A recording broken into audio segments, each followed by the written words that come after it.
Adequate food and water are basic human needs.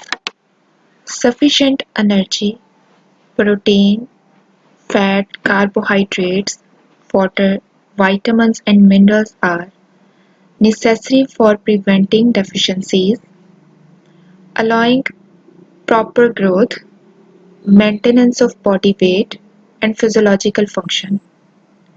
Nutritional status is a significant determinant of health status.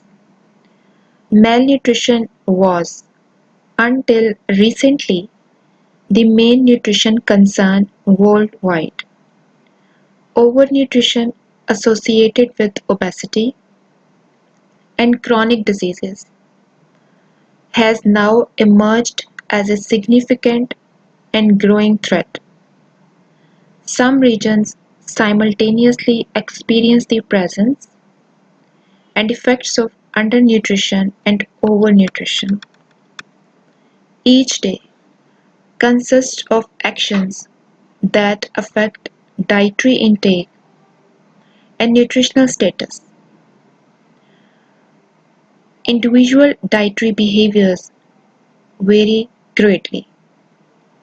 Dietary patterns such as high consumption of added sugars, solid fats, sodium, and low intakes of vegetables and whole grains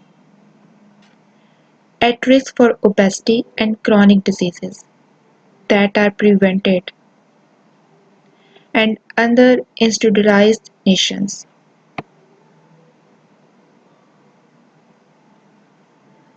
Infections and nutrient deficiency diseases and underweight are due to the frequent uses of the low energy intake and insufficient micronutrient due to poor dietary diversity. Factors interfering with optimal nutrition may include inadequate knowledge about nutrients, needs and how to meet them, high food cost, a low personal income, making nutritious food unaffordable, lack of availability of nutritious food for reasons such as lack of roads or means of transportation, seasonal unavailability, drought, natural disasters, war, and inability to store food. Public health targets population with the objective of improving individuals' lives. Public health nutrition programs can lead to improvement in each of the mother's diet and nutritional status, as well as better health, increased productivity, and high quality of life. Nutrition education program can help improve the choices. Improvements can include choosing more vegetables and whole grains, ordering lower fat, lower caloric menus, and getting more physical activity. These changes could help to maintain a healthy weight and lowering the risk for obesity related diseases. Nutrition assistance program could provide healthy foods and information on how to use them. Interdisciplinary programs can help reduce crime rates and improve neighborhood sidewalks. Helpful policies could include a requirement for workplace cafeterias to sell low-cost healthy foods. More widespread nutrition and community-based livelihood programs could lead to increased availability of nutritious food, while increased gender equality could lead to a greater contribution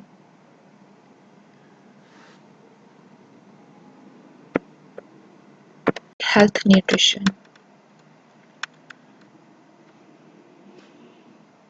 public health does not have a formal universal definition. It is often described by its theories, roles, objectives, and approaches.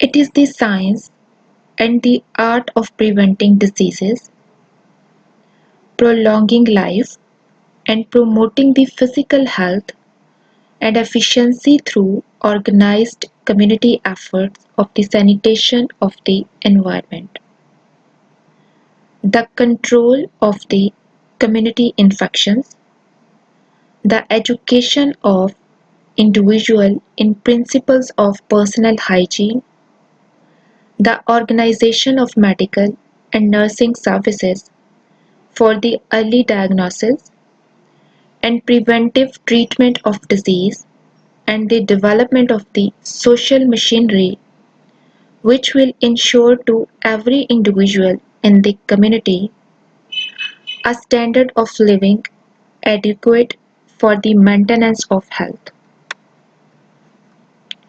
No single universally accepted definition of public health nutrition exists, but it can be described by adapting public health to the arena of nutrition. Science is objective and art in subjective. This description of public health is just as appropriate for public health nutrition. Nutrition is the study of nutrient digestion, absorption, transportation, metabolism, and storage in the body, and excretion from the body. This science recognizes six classes of nutrients: water, carbohydrates, fat, proteins, vitamins, and minerals. The objective nutritional sciences, drawing on sciences such as biology, biochemistry, and immunology, describe nutrient metabolism and function, human requirements for energy and nutrients, and food sources of nutrients. As much as possible, public health nutrition programs should be evidence-based, the product of gathering evidence through scientific studies and critical appraisal of that evidence. Nutritional epidemiology generates data on nutrition and health outcomes in population through observational studies and experimental trials. Epidemiologists study the population-wide patterns such as prevalence and changes in patterns and investigate possible causes. Biostatisticians use the data to assess and identify widespread nutritional deficiencies or unhealthy eating patterns, draw conclusions about potential relationships between dietary intake and health outcomes, monitor nutrients status in population, and design and evaluate the intervention. Public health nutrition is a combination of science and art. Existing scientific evidence regarding a specific nutritional issue is not always complete or consistent. Even when it is the healthiest course is not always taken. Gender equality generally is associated with increased societal productivity and better nutrition and health. Persistent disparities in gender roles continue to harm families. The art of public health nutrition may be necessary to understand and overcome political, logistical, and cultural barriers before science based public health nutrition interventions can be successful.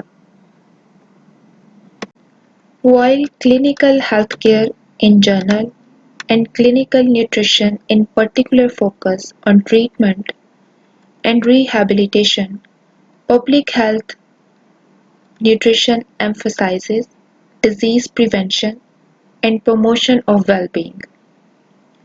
More than half of the world's population is malnourished and currently experiencing or at risk for experiencing nutrition-related diseases.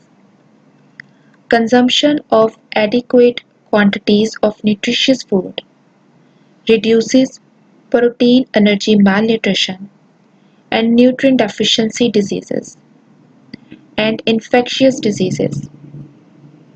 Overnutrition leads to obesity, which affects 500 million adults worldwide and increases the risk of chronic diseases such as type 2 diabetes, heart diseases, and cancer, which are expected to threaten more than two-thirds of the world's population. Public health nutrition focuses on healthy eating to prevent these diseases and minimizes their effects. The availability and accessibility of sufficient healthy foods and encouragement of people to eat them fall within the domain of public health nutrition. Community-based approaches allow programs to reach large numbers of people. A pediatrician's recommendations that a child be provided with more foods high in calcium and vitamin D, for example, may result in that child's parents seeking more food sources. A national policy requiring that fortified milk, a high calcium food, contain vitamin D, together with the national school meal programs that include vitamin D, fortified milk, can result in improved calcium and vitamin D status for millions of school children. A vitamin A supplementation program serves as an example of efforts that require careful organization as well as support by various community members to be successful.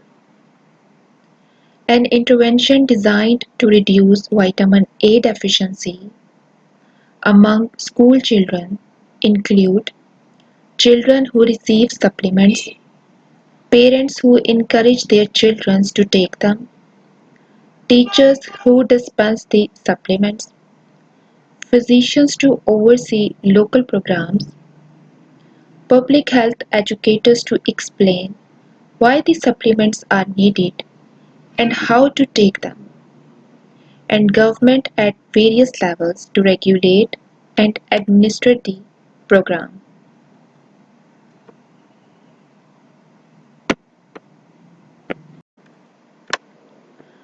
A premises of public health is that individuals and communities require wholesome environments to be healthy.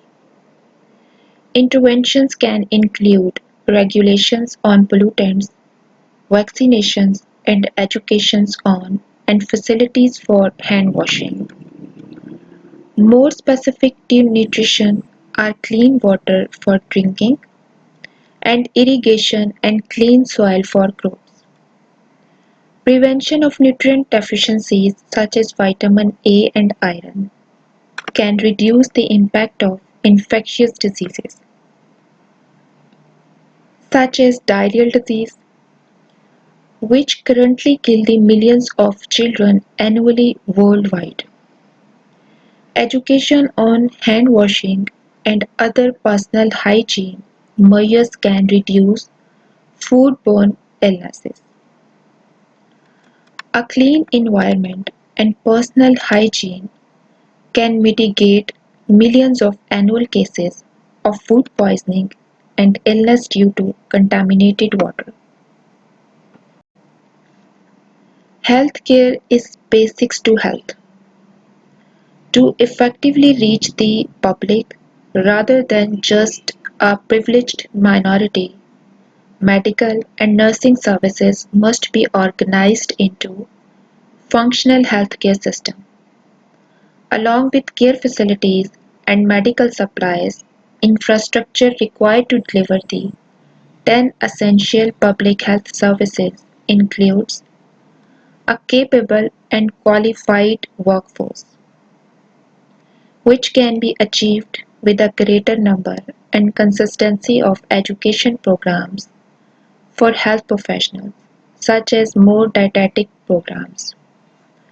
Up-to-date data and information systems may include laws requiring better records as well as use of the latest technology, such as mobile health applications for smartphones that allow the patients to remotely interact with dietitians to manage diabetes through diet. Public health agencies capable of assessing and responding to public health needs require funding to operate, authority to respond to needs, and regulations outline administration and duties. While its focus on prevention, public health can be thought of as going upstream rather than intervening downstream. When people are already in need of treatment, public health attempts to intervene upstream, nearer to the source of health threats to promote favorable and prevent poor health outcomes as much as possible. Primary prevention targets healthy individuals to prevent diseases and their risk factors. An example is the mandatory addition of thiamine, riboflavin, and niacin to fortified grain to prevent deficiency of these nutrients among healthy adults. Secondary prevention, which often includes screening to enable early detection of risk factors, targets individuals with risk factors to prevent the disease from developing, with objectives including reduced mortality from heart disease and better management and awareness of blood cholesterol levels by patient and health professionals. The National Cholesterol Education Program promotes regular screening for and rapid treatment of high cholesterol levels, a risk factor for heart disease. Tertiary prevention aims to prevent or delay complications of a disease. Children with night blindness, an early sign of vitamin A deficiency, can be given vitamin A supplements to prevent progression to permanent blindness or death. Early diagnosis and preventive treatment are also evident in surveillance programs. National Service for Surveillance include the National Health and Nutrition Examination Service in the United States and the China Health and Nutrition Service. Such service can expose trends such as changes in nutritional status and their potential relationship with social patterns, policy changes, and economic patterns. The United Nations Administrative Committee on Coordination on Nutrition identifies long-term program planning, timely warning, for example, early warning of famine, conditions to allow for implementation of emergency food aid, and program management as additional purpose of nutritional surveillance. Public health nutrition programs are cooperative social efforts. They can include government at national, state, and local levels, private sector entities, families, or other target populations, community leaders such as religious leaders and non-profit organizations. A school-based community garden program might be targeted towards elementary school children in a low-income neighborhood. In addition to involving the children and their teachers, the project might involve parents who could volunteer to help with the gardening, local stores which could donate seeds and tools, media which could publicize the program, and local council members who could advocate for continued funding.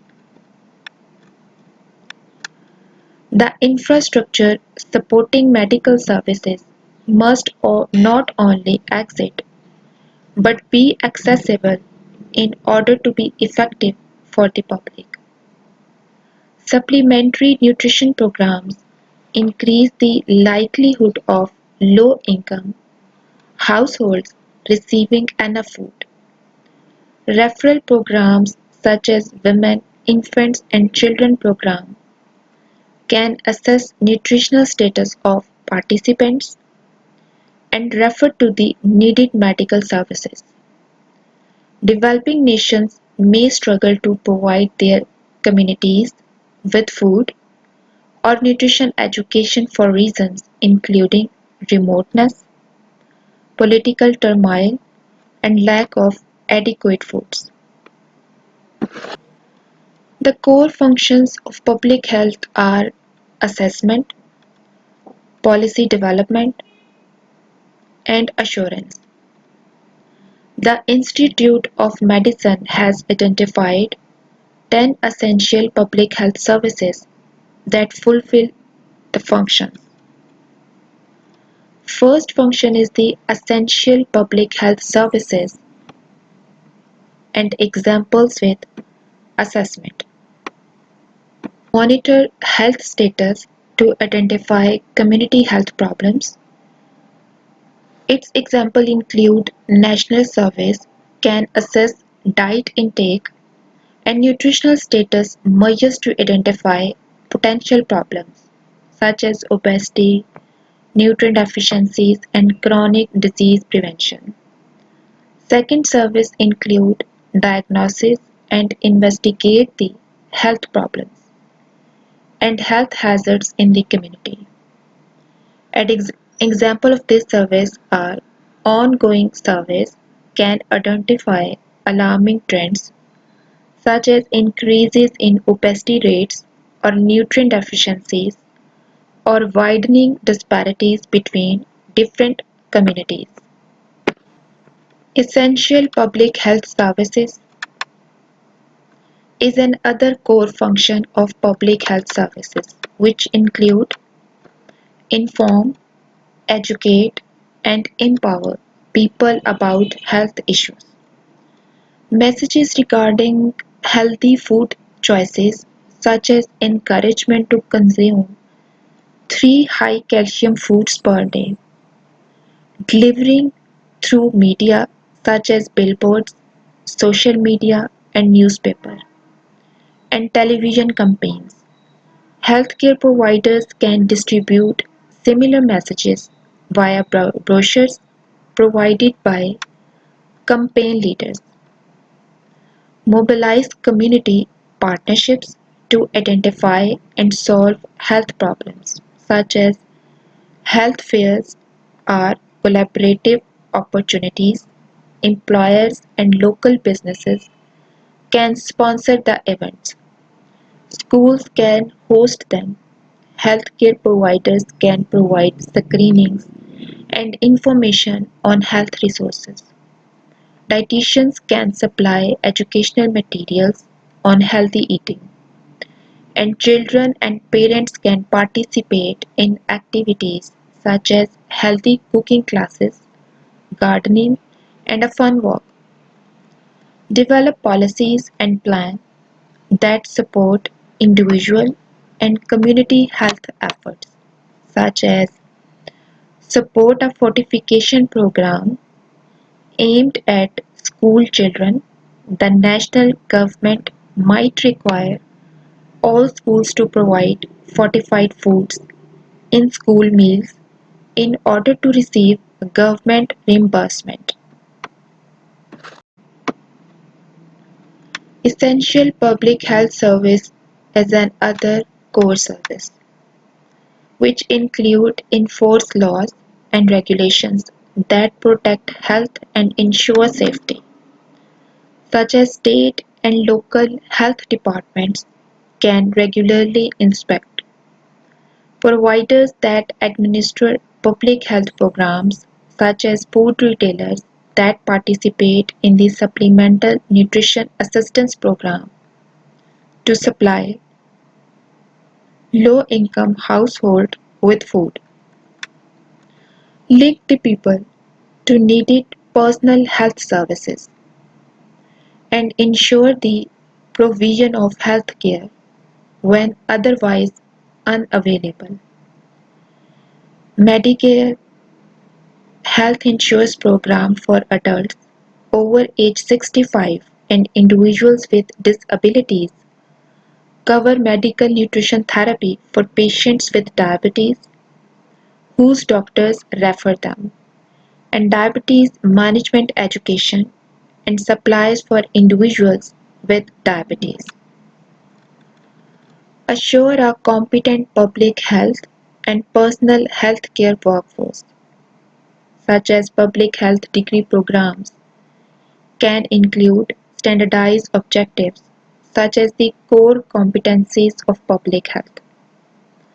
Evaluate effectiveness, accessibility, and quality of personal and population-based health services such as regular program evaluation, which may consider cost effectiveness, outcomes such as dietary intake, blood sugar, or serum folate, or program reach can allow programs to be improved, expanded, or modified.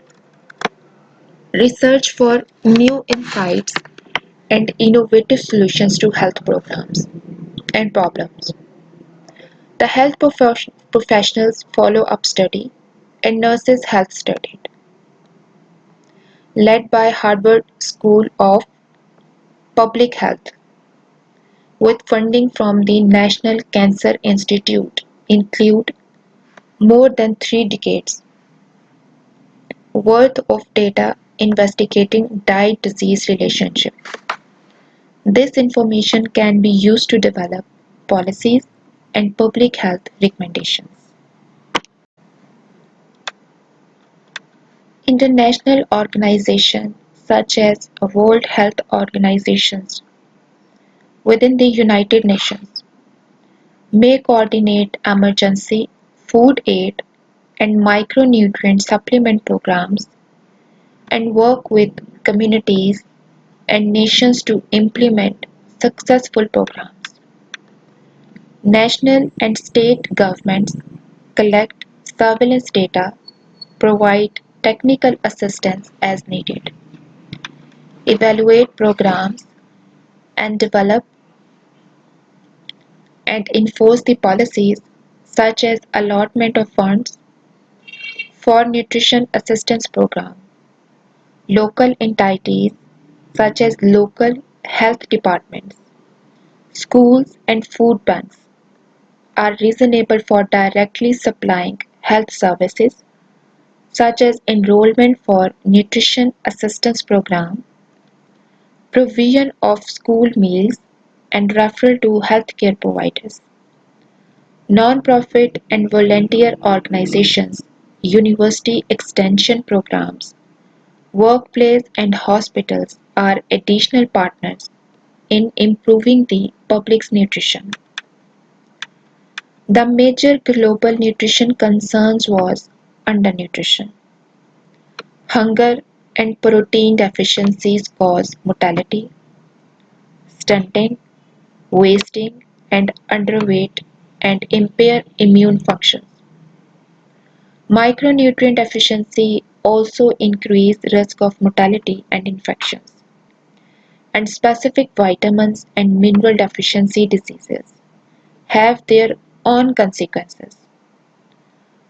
Better nutrition knowledge and public health programs such as surveillance, food fortification, and nutrition education have greatly reduced or virtually eliminated certain deficiencies in many parts of the world. For example, plagia, deficiency of vitamin B3, which is niacin, is rare among healthy individuals due to the grain fortification programs and mandatory universal salt iodination can effectively eliminate endemic goiter due to iodine deficiency. Hunger and protein and micronutrient deficiencies remain prevalent in developing nations.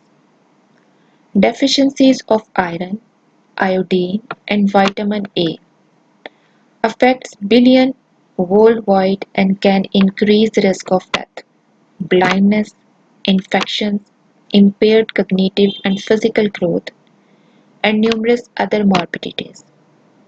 Various forms of undernutrition are familiar introduced in the second beginning of her community. While continuing efforts to reduce the undernutrition, global public health nutrition attention must increasingly be paid to overnutrition. Obesity is not only a grave problem in wealthy nations. As developing nations experience the nutrition transition, they face the dual burden of malnutrition or coexistence of obesity and undernutrition. Obesity increases the risk for numerous non-communicable chronic diseases such as heart disease, diabetes, stroke, and osteoarthritis. Many of these deaths and diseases are preventable with improved diet, including weight control and physical activity, which are WHO public health priorities. Maternal and child nutrition is another area with increasing recognition of its significance. Maternal malnutrition can lead to poor pregnancy outcomes such as maternal prenatal death and low birth weight or premature babies. Breastfed infants can develop nutrient deficiencies if maternal nutritional status is not adequate. Another way to improve infant health is by promoting exclusive breastfeeding and eventually the appropriate addition of complementary foods to the infant's diet. Public health nutrition supplements, food, education, and policy programs can address these and other areas, such as nutrition for children in preschool and grade school. The WHO Global Target 2025 to improve maternal, infant, and young child nutrition include reducing maternal anemia, reducing stunting and wasting, increasing exclusive breastfeeding, reducing low birth weight incidence, and avoiding an increase in childhood overweight. Whether the concern is obesity, chronic diseases, micronutrient deficiencies, suboptimal maternal and young children nutrition, chronic undernutrition, or acute malnutrition. In emergency situations, public health nutrition relies on numerous professionals with diverse backgrounds and talents, and varying degrees of training, especially in public health and nutrition. The public health nutrition workforce carries out the essential functions of public health. People involved in any particular public health nutrition program depend on the community specific factors such as needs, resources, culture, and history.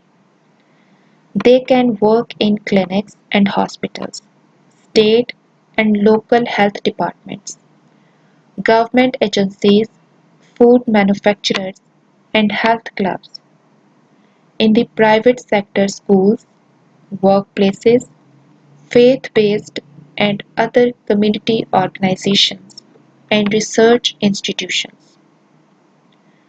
Professionals specifically trained in nutrition or dietetics can work with any of the institutions.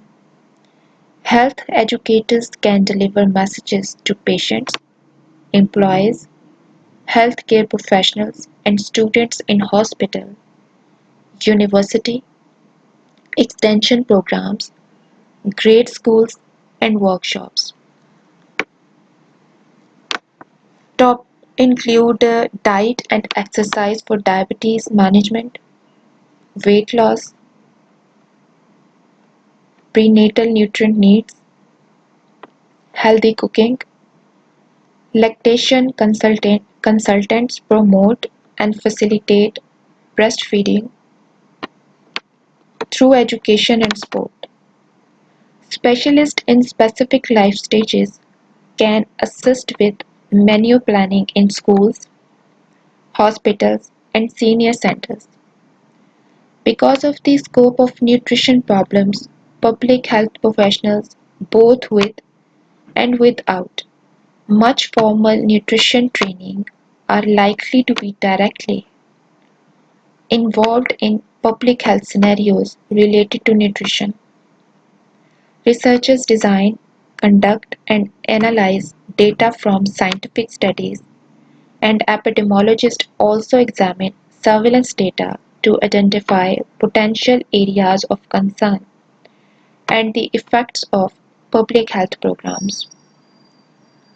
Other experts may seem farther afield, but they are just as critical. Economics can guide cost-effective programs as well as make policy recommendations based on larger regional, national, and international interest.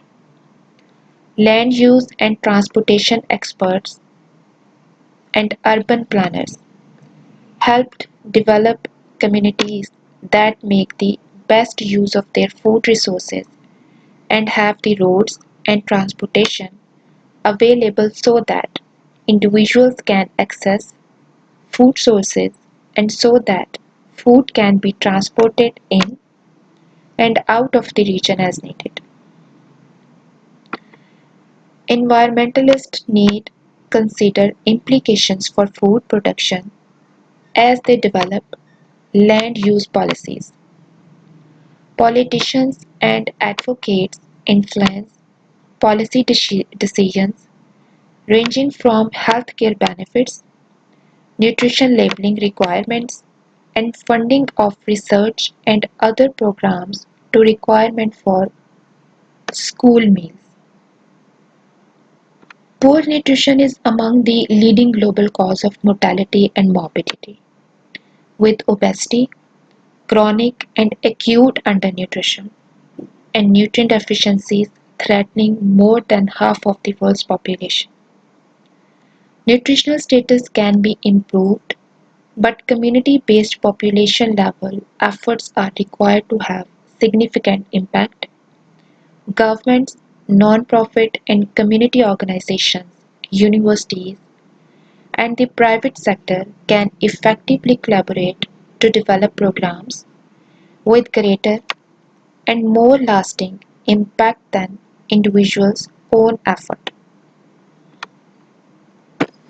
Here is a case study which I am going to give you for solving this case study within 20 minutes. I gave you small illustration on this case study which is about typical Monday in the lives of two mothers. On this Monday morning in Los Angeles, California, 30-year-old Nicole wakes up at 5 a.m. to get ready for work. She lives with her 11-year-old son, John, her 3 years old daughter, Paula, and her mother, Sarah, in a two-bedroom apartment. Nicole is a single mother.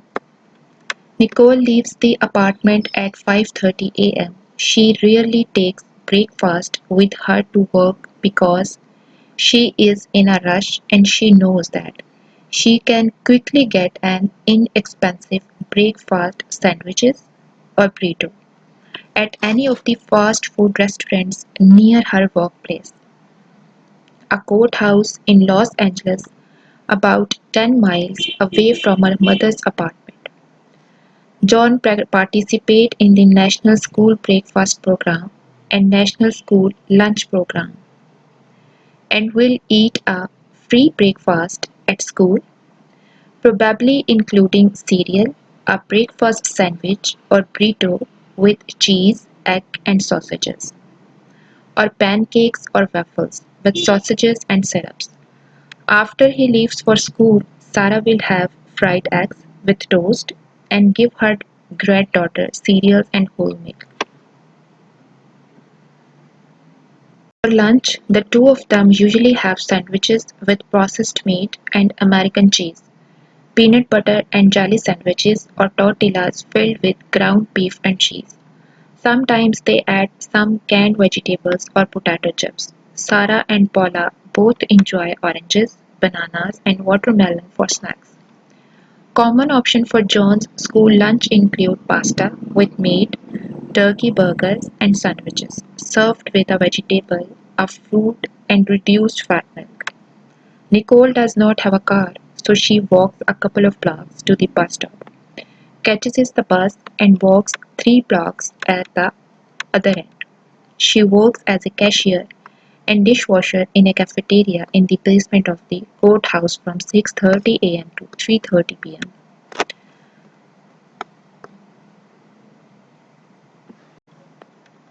Monday through Friday, she wishes that she could stay home with Paula as she did with John when he was little, but knows he can count on her mother to take good care of her. At work, Nicole gets free soft drinks and a $5 credit to use at the cafeteria for lunch. She usually gets the daily special, often a fried chicken sandwich or hamburger. What comes with onion rings or french fries? When she gets out of work, Nicole takes the bus back to her neighborhood. Because her neighborhood has a high crime rate, she is always grateful that her work allows her to get home before dark. On her walk home from the bus station, she buys a beef tamale from a local Mexican fast food restaurant for her mother to take for dinner. Sarah leaves for her evening job as a custodian in a local elementary school, and Nicole gets to spend the evening with John and Paula. For dinner, Nicole makes macaroni and cheese from a box and serves it with frozen greens that she serves with butter. After John finishes his homework and he and Paula go to bed, Nicole watches television to help her relax. She has a few cookies during the evening before going to bed at 10:30 p.m. Her mother will be home around 11 p.m. Sometimes Nicole thinks about going back to school, as she used to dream of, but she does not see how it can be possible when she and her mother are both working minimum wage jobs to provide for John and Paula. With a body mass index of 31, Nicole is classified as obese. Since she has no health insurance and rarely visits a doctor, she does not know that her blood sugar levels are in the category of prediabetes. John is of normal weight, but Paula is already overweight.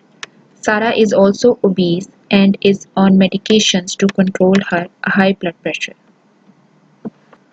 Here are the questions you have to solve within 20 minutes.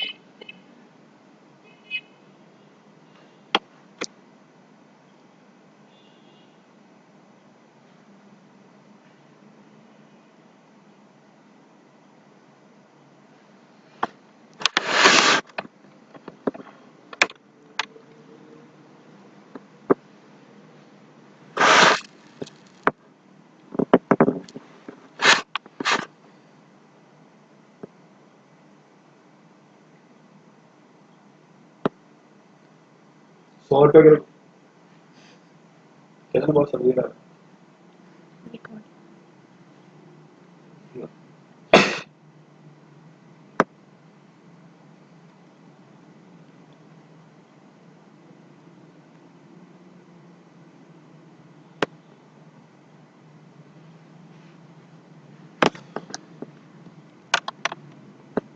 बोलो।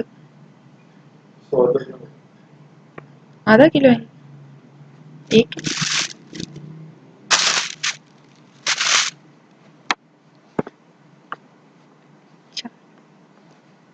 तो अपने बालों